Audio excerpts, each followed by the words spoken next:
تو بھائی گولڈ کے کیا انالیسز ہیں ابھی چیک کرتے ہیں۔ گولڈ کو اگر ہم ویکلی ٹائم فریم پہ چیک کریں تو یہ ایک مسلسل سیلنگ ٹرینڈ میں چل رہا ہے۔ ابھی یہ 1913 پہ ہے اور آج 26 ستمبر 2023 ہے۔ ابھی جو گولڈ ہے یہ سٹارٹنگ میں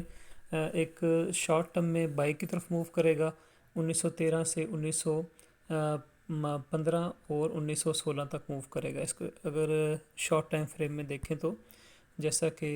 M30 میں آ جاتا ہوں تو یہاں سے دیکھیں یہ بائی کا ٹرینڈ ہلکا سا بنا رہا ہے۔ اس میں یہاں سے اس لیول سے اس نے 1913 سے اس نے نیچے کینڈل جو ہے وہ نہیں بنائی، تو یہاں سے یہ پہلا موو جو دے گا اوپر یہ تقریباً 1915 کی طرف دے گا، پھر نیکسٹ موو دے سکتا ہے 1917 کی طرف۔ تو یہ اگر آپ نے شارٹ ٹرم کے لیے بائی کرنا ہے شارٹ ٹرم کے لیے اس کو، تو آپ اس کا میں آپ کو بتاتا ہوں، آپ اس کا ٹی پی رکھیں گے،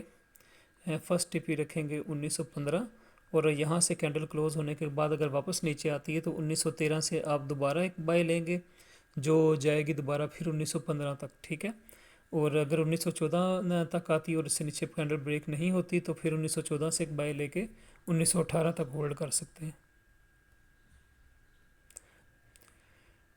لیکن یہ آپ نے لازمی ذہن میں رکھنا ہے کہ ابھی تک اس کا جو لانگ ٹرم جو ٹرینڈ چل رہا ہے وہ ایک کنٹینیوز جو ہے وہ سیل ڈائریکشن میں چل رہا ہے، ٹھیک ہے۔ تو جب تک اس کا سیل کا ٹرینڈ پراپر ٹوٹتا نہیں ہے تب تک آپ نے اس کو پراپرلی بائی میں لانگ ٹرم کے لیے نہیں لے سکتے،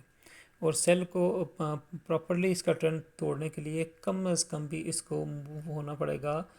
اس لیول پہ۔ پہلا اس کا فرسٹ لیول یہ بنتا ہے کہ 1926 1927 پہ منیمم جو ہے وہ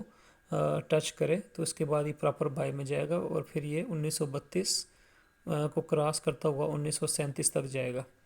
تو لیکن اس کے چانسز کم ہے کیونکہ ایک پراپر سیل میں بنا ہوا ہے، اس لیے آپ نے یہ لازمی رکھنا ہے کہ جب تک ٹرینڈ چینج نہیں ہوتا تب تک آپ شارٹ ٹرم بائی کر سکتے ہیں۔ لانگ ٹرم میں اس کی ابھی تک سیل ہی ہے، اور سیل کہاں تک بنی ہوئی ہے، اس کے لیے D1 ٹائم فریم میں آئیں تو D1 ٹائم فریم میں یہ اس کا آپ نے دیکھیں کہ یہ اس کا سیل زون بنا ہوا ہے یہاں تک۔ یہ ابھی موو کرے گی، پہلا سٹیپ اس کا منیمم یہ بنتا ہے اور دوسرا سٹیپ پھر اس کا یہاں تک بنتا ہے۔ اگر ہم پہلے سٹیپ میں دیکھیں تو یہ مارکیٹ موو کر کے آتی ہے 1905 تک اور 1903 تک، جیسا کہ پہلے بھی یہ مارکیٹ بار بار یہاں تک آ چکی ہے، اور وہاں سے کہ اگر مزید نیچے جاتی ہے، مزید نیچے کینڈل بناتی ہے، لائک اس کی کینڈل ٹچ کر لیتی ہے 1900 کو، تو پھر یہ لازمی ٹچ کرے گی اس کے بعد 1888 اور 1885 کو ٹچ کرے گی۔ یہ اپنے لازمی ذہن میں رکھنا ہے۔ تو بھائی فائنل یہ ہو گیا کہ ہم نے شارٹ ٹرم کے لیے گولڈ کو بائی کرنا ہے اور لانگ ٹرم کے لیے گولڈ کو سیل کر سکتے ہیں جب تک اس کا ٹرینڈ نہیں چینج ہو جاتا۔